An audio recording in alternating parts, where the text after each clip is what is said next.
Welcome back. My name is Drew, and I'm thankful that you're sharing in this pathway to prayer with us.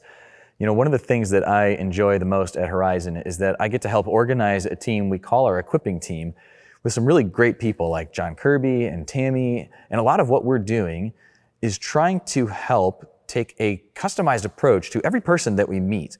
Because many of us face different circumstances, we have different questions, different experiences that we've lived through, and we believe that it's important to really talk to you as we figure out how we help one another connect to God and connect to each other through things just like this. And the reality is that that's actually true all over the Bible, that people are coming to God from different directions with different things going on.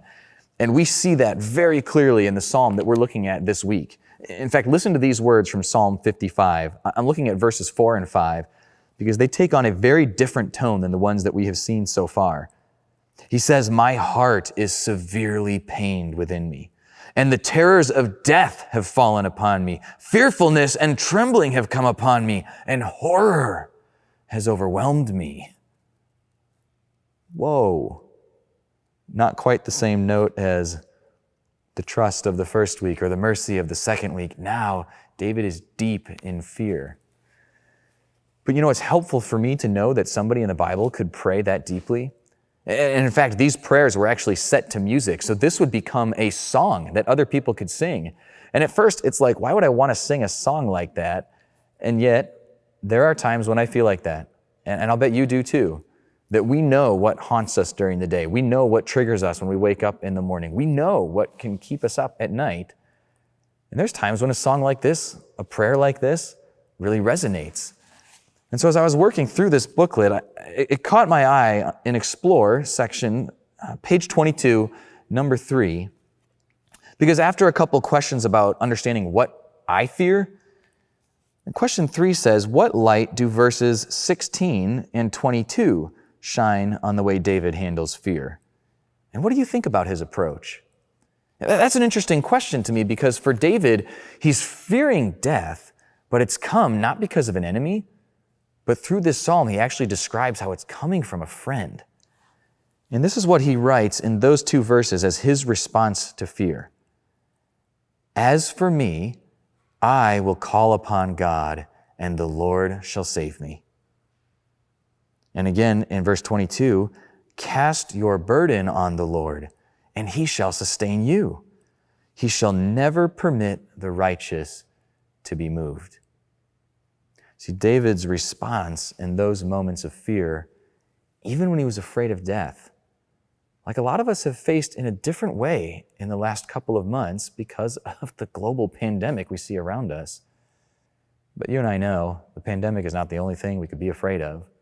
And even when he faced death, David chose to reflect again on who God is, why he trusts him, and how God would help him. So I thought about that this week. I remembered a note that I got from one of you actually a couple of weeks ago after watching one of the services online. And so I asked him if I could share this with you because I thought this was so powerful. This is from a man in our Horizon community named Michael. And Michael met him a couple of years ago. When we first talked to him and his wife, he had a lot of things going on, and he was trying to figure out, what does it look like to read the Bible? What does it look like to pray? And is that really worth it? But he spent some time here exploring God and exploring those things. And now he's facing some pretty serious medical issues, pandemic aside. And so I just wanted to share this note with you that he wrote. He wrote, "We just finished watching Sunday's service. How great God is. I feel closer to him every day. I greatly appreciate the work the Horizon family has done for me to bring me back to Jesus. The prayers everyone has prayed for me are humbling. I will continue reading the Bible. Because of Jesus, I don't fear death. I look forward to meeting Jesus. It's such a peaceful thing, like nothing I've felt before. May God watch over all of us and keep us safe. And remember, thy will be done." Michael. You see, Michael, like David, took the moment of fear and chose to turn that into his prayer, to focus on trusting God. So maybe this week, as you think about what makes you afraid, whether you just watch these videos or whether you're digging into this with a group or whatever that is, How could you turn that fear to a request to God to remind you to trust Him? Because He is trustworthy no matter what you're afraid of.